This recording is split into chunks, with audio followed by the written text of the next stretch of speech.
전술핵 재배치 문제는 우리가 원해도 미국이 허용할 가능성이 상당히 적다는 거예요. 만약에 미국이 전술핵을 배치한다. 해구산이 허술화되는 걸 얘기하는 거예요. 그러면 그게 일본이나 호주 포함해서 다른 국가에 동맹 국가에 주는 함의가 너무 커요.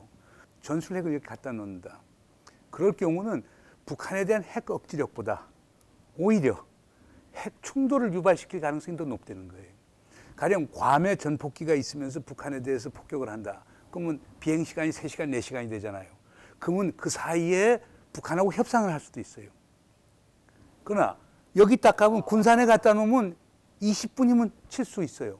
그럼 북한 입장에서는 위협인식을 느끼기 때문에 선제 타격할 가능성이 훨씬 높아요.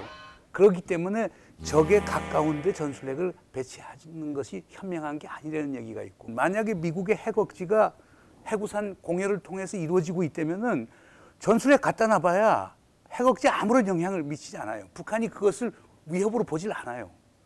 여기 가령 우리가 1991년에 미국이 전술핵 철수할 때 한국의 핵탄두가 한 950 하나 정도가 있었다고 그래요. 950개 정도 있었는데 그걸 하는데 핵 전문 관리 인력만 2,000명.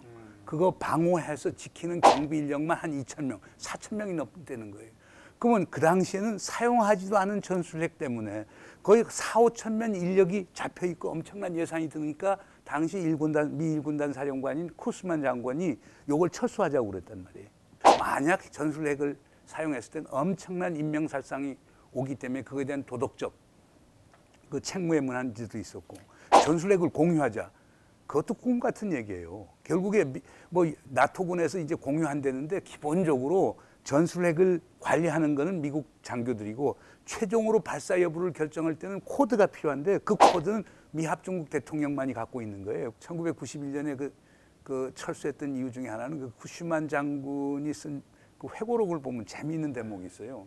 당시 반미 정세가 상당히 컸었고 데모가 많았잖아요.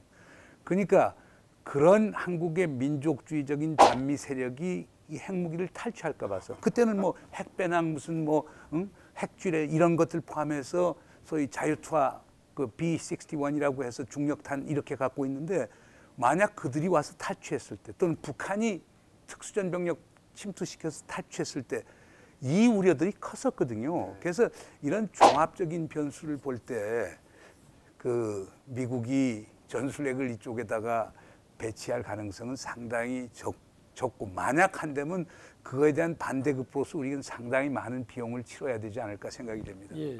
그럼에도 불구하고 이제 전술핵 논의를 금기시하지 말자. 그러면 제3의 대안이 나올 수도 있다고 말씀드렸던 거는 미국이 우리한테 제공한 핵우산, 핵 억지에 대해서 우리 국민들의 신뢰도가 대단히 낮아져 있다라는 거죠. 특히 트럼프 대통령의 그 진폭이 큰 그 발언 때문에 이거 뭐 걱정이 되는 거예요. 우리는 세계 5위, 6위가는 원자력 국가고 그런데도 불구하고 결국 우리는 대의를 위해 가지고 지금 핵을 포기하는 거잖아요.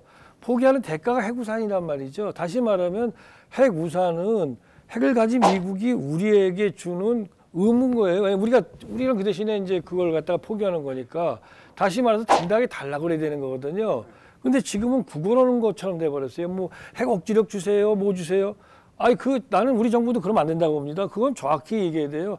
만약에 미국이 우리가 원하는 만큼의 또 우리가 안심할 만큼의 핵우산이나 핵 억지력에 대한 보장을 해줄 수 있는 시스템을 설득을 못 시킨다면 우리 국민들은 핵무장 해라라는 거 나올 수밖에 없다라고 정부가 얘기를 해야 돼요. 그래서 보다 더 신뢰 있게 핵우산에 대해서 우리가 자신을 가지면 솔직히 말하면 북한이 핵을 갖는들 우리가 나름대로 대처할 수 있는데 국민들이 너무 불안해하지 않습니까? 그래서 가장 중요한 것은 우리가 이게 권리다. 우리도 만들 수 있는데 안 만든 거 아닌가?